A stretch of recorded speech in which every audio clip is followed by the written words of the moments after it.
আসসালামু আলাইকুম ওয়া রাহমাতুল্লাহি ওয়া বারাকাতুহু। ওয়ালাইকুম আসসালাম ওয়া রাহমাতুল্লাহ। বসেন আজিজ সাহেব, বসেন। তো আজিজ সাহেব, কি অবস্থা, কেমন আছেন আপনি? আলহামদুলিল্লাহ ভালো। হুজুর আপনি বলো। আলহামদুলিল্লাহ, আল্লাহ পাক অনেক ভালো রাখছেন। তো আপনি কেমন আছেন? আলহামদুলিল্লাহ ভালো। আল্লাহ আল্লাহ পাক রব্বুল আলামিন অনেক ভালো রাখছে।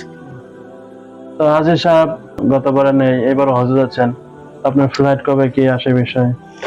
আলহামদুলিল্লাহ আল্লাহ পাক রব্বুল আলামিন হজে যাওয়ার তৌফিক দান করেছে। আবার আপনাদের দোয়া আবার যাইতেছে হজে, তো আমার জন্য দোয়া করেন ভালোভাবে হজ করতে পারি। অবশ্যই দোয়া করি।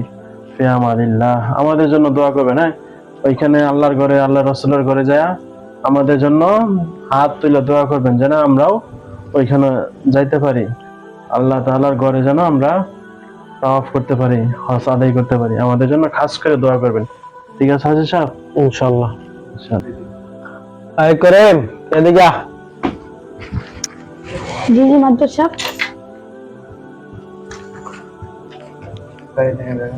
গাড়ি থেকে ব্যাগটা আনছস? জি দে ব্যাগটা দে।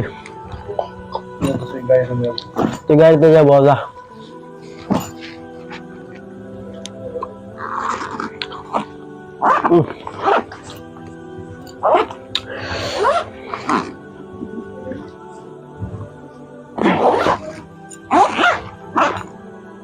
করিম দে কইছিলাম তারপর তুই বাসকে রাইস এলেবেল করে রাখছে। আমার যদি আমার সময় জিদিটা করে হজ করবা যে মজা পাবো, আমি শান্তি পাবো, জিদ সবসময় মাথায় ভিতরে থাকতে যাবো। ঠিক মতো আমল টামল করতে পারতাম না আমি। করিম আমার কথা হলোই না ঠিক মতে। এরকম ড্রাইভার দাম কিনে রাখছিলাম। মাদ্রাস সাহেব, আপনার তো চলে গেছেন হজে। আমার তো এই মাসের বেতনটা দিলেন না, আগের মাসের বেতনটা দিলেন না, আবার এই মাস শেষ হয়ে গেছে। আমার ঘরে চাল ডাল কিছুই নাই, বউ বাচ্চা নিয়ে না খায় আছি। বেতনটা যদি দিয়ে গেতেন কিছু কিনতে পারতাম। করিম, তোমার মাথার মধ্যে বুদ্ধি বুদ্ধি কিচ্ছু নাই বুঝছি। এই সময় আমার হজ করা যাবো, পরে 5-7 লাখ টাকা দরকার। আর তুমি এই সময় এসে তুমি আমাকে টিয়া চাইতে না, তুমি আমাকে দোয়া চাবার আবার হাদিস হজ করার আগে আছে টিয়া না চাবা, দোয়া না চাবার আগে তুমি আইসো যে টিয়া চাবার লাগে।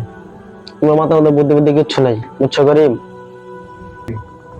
মাদ্রাস সাহেব, ঘরে চাল নেই তো, তার জন্য আপনার কাছে আইছিলাম টাকা চাইতে।